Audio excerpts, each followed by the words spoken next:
Halo semuanya, balik lagi dengan gue di Wawancara Podcast. Di podcast kali ini gue bakalan bawain yang berjudul Ketekunan dalam membuat sebuah karya novel Pergi Tak Kembali.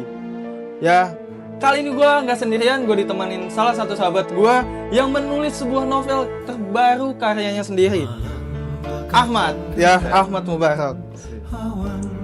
Apa kabar, Mas? Alhamdulillah. Baik. Gimana kabar lu? Ya, alhamdulillah baik lah ya. Oke, di sini gue pengen nanyain beberapa hal ke lu. Ya. Kenapa lu bisa terinspirasi membuat novel ini, Man? Gimana tuh ceritanya? Gue terinspirasi buat novel itu pada zaman saat gue SMP ya. Lebih tepatnya gue kelas 8. Nah, gue itu sering banget bikin novel tapi bukan di PC ataupun bukan di HP karena kan gue lulusan dari pesantren, karena kan di pesantren itu gak boleh megang HP kan. Iya. Nah, jadi gue bikin novelnya itu di di buku. Oh, dicatat. Iya, dicatat. Oh, dicatat. Nah, gak lama kemudian gue cocok lah tuh sama itu, passion lah sama ya bakat gue tuh. Gue udah nemu bakat gue di situ. Wah, kayaknya gue cocok nih jadi novelis gitu kan.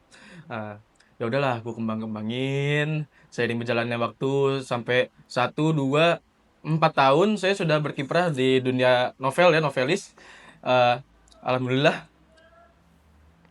pada saat momen yang mungkin kita tidak bisa dilupakan ya, yaitu almarhumah ibu saya sudah pergi ya, dipanggil sama Allah Subhanahu wa taala, dan saya langsung bertekad untuk berniat membuat sebuah karya novel yang bertajuk Pergi Tak Kembali. Dan alhamdulillah novelnya sudah rilis. Kurang lebih pembuatannya sekitar 1 tahun ya setelah almarhumah umi saya meninggal dunia ya. Saya langsung membuat, dan alhamdulillah pada tepat 1 Januari 2026 kemarin ya, novel ini berhasil dirilis tepat pada orang tua saya pergi. Nah, begitu. Itu yang bikin saya terinspirasi. Oh, kayak gitu. Jadi dengan ya lu dari SMP udah mulai nulis novel, jadi lu udah ngerasa cocok gitu ya sama fashion lu ini sebagai novelis ya. Oke. Lu terinspirasi dari apa sih lu bisa bikin novel kayak gini tuh? Kayak misalkan ada novelis yang lu suka atau apa gitu. Misal Gue itu terinspirasi, sebenarnya gak ada yang bikin gue nginspirasi sih. Yang bikin gue terinspirasi ya karena dari gue sendiri gitu. oh, Gua tuh jadi kayak ada dorongan dari diri sendiri aja dorongan gitu dari ya. diri sendiri gitu. Ya karena kan dulu kan gue di pesantren juga, karena emang gak ada HP ya, gak ada laptop atau pin PC kan, ya mungkin Gabut kehidupan ya. kita gabut gitu kan. Gabut. Ngapain ya? Ya mending kita nyari hal yang bermanfaat, kayak misalkan kita menulis sebuah buku. Ya itu salah satunya novel. Nah, itu yang membuat saya terinspirasi sampai sekarang, dan itu bisa menjadikan motivasi hidup gitu kan. Lakukan hal yang bermanfaat gitu kan. Ya walaupun kita memiliki keterbatasan device gitu. Misalnya kita gak punya apa-apa nih, tapi kita ada pensil, ada buku, ya udah kita tulis aja di situ, tulis. Oke. Harapan lu nih. Kan novel lu nih udah lu rilis nih ya. Harapan lu buat kedepannya sama orang-orang yang baca tuh apa? Dan harapan gue sih, setelah mereka udah beli novel gue, udah baca novel gue di situ senangnya itu bisa berbagi cerita sama mereka. Jadi tuh bisa berbagi cerita gimana sih rasanya kehilangan gitu kan di novel ini yang bertajuk Pergi Tak Kembali. Dan bisa menjadikan sebuah inspirasi ya untuk teman-teman kita semua yang di kalangan anak-anak muda untuk zaman sekarang gitu kan, untuk bisa lebih berkembang ya, lebih semangat ya dalam menjalani hidup. Dan untuk bagi masih ada orang tuanya ya masih komplit gitu ya, jangan disia-siain gitu kan. Maksudnya lakukan hal yang terbaik ya, meskipun orang tua lu nyebelin kayak ya, bikin ngajak ribut, ngajak debat ya intinya itu tanda-tanda kesayangan orang tua lu kepada lu gitu. Iya. Terus, dan harapan gue, semoga novel Pergi Tak Kembali bisa lebih banyak peminat. Dan gue sebenarnya gak expect juga sih. Jadi itu kan kemarin tuh gue sempet wawancara sama salah satu siswa pondok ya, di pondok pesantren Al-Quran Nur Nur Hasanat, dan di situ tempat pondok gue dulu sih. Jadi gue di situ melakukan wawancara ya. Gue nanya lah ke salah satu anak. Gue tanya, bro, gimana novelnya? Lu nyaman kan sama novel itu? Bagus gak kira-kira novelnya? Terus dia langsung bilang gini, bang, lu kenapa sih kalau bikin novel itu kenapa harus ditaburin bawang yang bikin bisa sedih gitu kan? Nah gue di situ alhamdulillah gue bukannya sombong ataupun apa ya merasa berhasil, tapi berhasil ya. Berarti novel gue itu cocok ya, cocok gitu di si pembaca itu, pesannya tersampaikan gitu, berarti udah bisa membawa si pembaca itu merasa terbawa dan terharu gitu ya. Terus gue juga tanya, lo kan udah beli novel gue nih, terus kira-kira di teman-teman santri lu di pondok ada yang baca juga nggak? Oh ada bang, itu mereka katanya ada bacanya sampai nangis katanya, sampai keinget sama orang tuanya. Terus kata gue di situ gue langsung terdiam kan,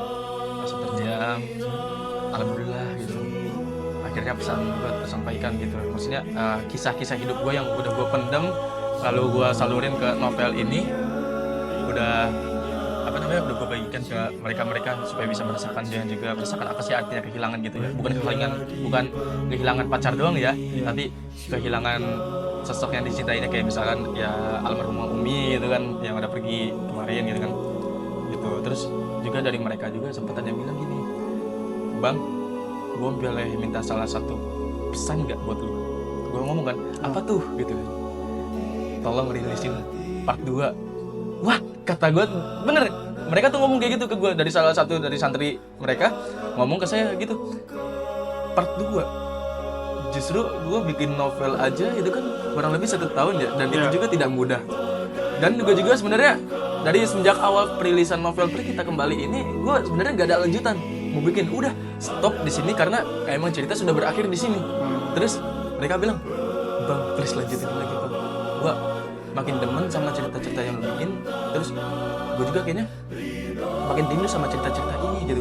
Walaupun gue jujur gue udah baca berulang-ulang kali, tapi gue masih pengen tahu kelanjutannya.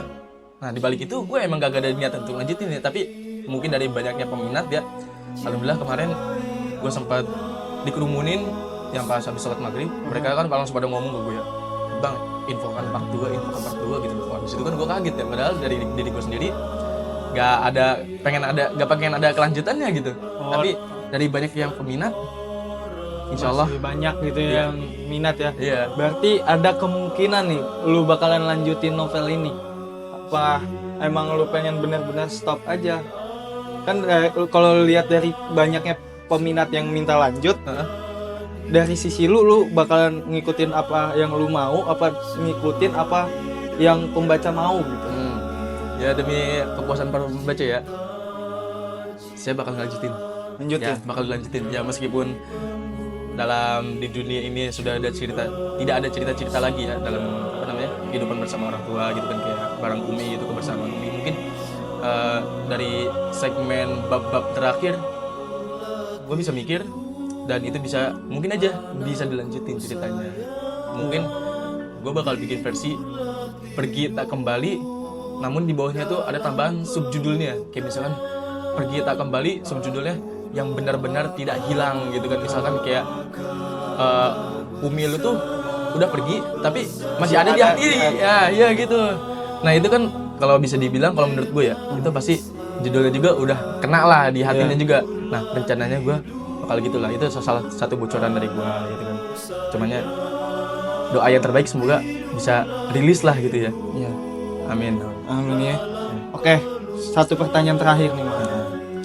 Kalau misalkan ya, ini podcast ada yang nonton nih, sutradara film, pengen ngangkat nih cerita novel, lu bakalan terima apa enggak?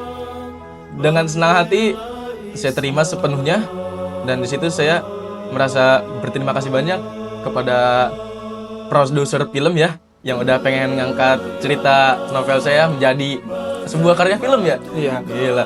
Di situ bener-bener seneng sih. Jadi kan karena kan membuat sebuah film itu, apalagi yang durasinya 60 sampai 90 menit, itu kan butuh dana yang enggak sedikit ya, pasti banyak ya. Dan itu juga mungkin agak berat juga sih bagi saya sendiri kalau misalkan saya membuat sebuah film. Tapi rencananya juga gue emang pengen bener-bener bikin film sih dalam beberapa waktu ke depan gitu kan, beberapa waktu tahun ke depan. Gue di sini nggak cuma bikin novel aja sih. Rencananya juga kan gue pernah sempat gabut-gabutnya juga gue bikin flyer poster film. Ya, tugas sekolah lah biasa ya, Pergi Tak Kembali juga.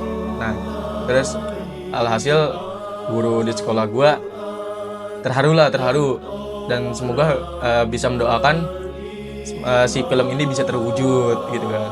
Gitu. Oke nih Mat, kalau orang-orang pengen beli buku lu, belinya tuh di mana dan harganya berapa?